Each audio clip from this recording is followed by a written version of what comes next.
आइए अब आपको एक ऐसे वाक़ये की तफ़सील बताते हैं जिसे सुनकर आपके भी होश उड़ जाएँगे। शौहर ने अपनी बीवी की शादी उसके आशिक़ से करवा दी। जी हाँ, ये वाक़या पेश आया उत्तर प्रदेश के कानपुर ज़िले में। एक हैरत अंगेज़ वाक़या पेश आया। रसूलाबाद के रहने वाले 40 साला योगेश तिवारी ने अपने 15 साला शादीशुदा रिश्ते को उस वक़्त ख़त्म कर दिया जब उसे मालूम हुआ कि उसकी 30 साला बीवी सोनी की एक और शख़्स से नाजायज़ ताल्लुक़ात है। खनूज जिले से ताल्लुक़ रखने वाले 35 साला विकास द्विवेदी और सोनी के दरमियान नाजायज़ ताल्लुक़ात कायम हो गए थे, जिसकी वजह से मियाँ बीवी के दरमियान आए दिन झगड़े होते रहते थे। इन हालात में हाल ही में सोनी अपने मायके चली गई थी, लेकिन 23 जून को दोबारा शौहर के घर वापस आई। इसी दौरान शौहर योगेश ने गाँव में विकास को भी देखा। जब योगेश ने पुलिस को इतला दी तो विकास मौके से फरार हो गया। बादअज़ां योगेश ने खुद विकास को फोन किया और बताया कि वो सूरत हाल को समझ चुका है और उसे गांव बुलाया। फिर गांव के बुजुर्गों की मौजूदगी में पंचायत हुई।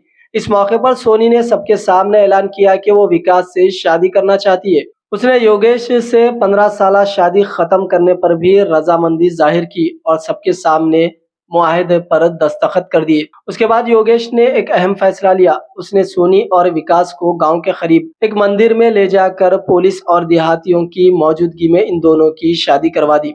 साथ ही उसने इस बात पर भी रजामंदी जाहिर की कि उसका बेटा मां के साथ रहेगा। योगेश के इस अमल पर गांव वाले हैरान रह गए। योगेश तिवारी से तो कोई लेना देना है नहीं, कोई मतलब। अगर वो ऑब्जेक्शन करे या वही अपनी दूसरी शादी करे तुम्हें कोई एतराज है? कोई एतराज हो तो बता दो। तुम अपनी स्वेच्छा से करो ना शादी। जी सर जी। अब तो कोई तुम्हारे बीच में रोड़ा तो बन नहीं रहा, नहीं। ना कोई ऑब्जेक्शन कर रहा है। ना। अच्छा, तुम्हारा क्या नाम है? कहाँ के रहने वाली हो? पहली शादी तुम्हारी कहाँ हुई? अब अपने पति के साथ में नहीं रह रही हो? अब किसके साथ में रहना चाह रही हो? कहाँ के रहने वाले हैं ये? अच्छा, तुम्हारा क्या नाम है? विकास द्विवेदी। अच्छा, इनको जानते हो? जी। कौन है ये? सोनी द्विवेदी। कहाँ के रहने वाली हैं? किस्ती की। इनके पति का नाम? योगेश तिवारी। अपने पति को छोड़ करके तुम्हारे साथ में जयमाला हो रहा है, तो दोनों लोग एक दूसरे के प्रति खुश हो? जी सर। साथ में रहना चाह रहे हो? जी सर। दोनों लोग? जी सर। किसी प्रकार कोई दिक्कत? नहीं। जयमाला कहाँ पड़ रहा है आपका? मंदिर। ठीक, मंदिर में पड़ रहा है ना? जी।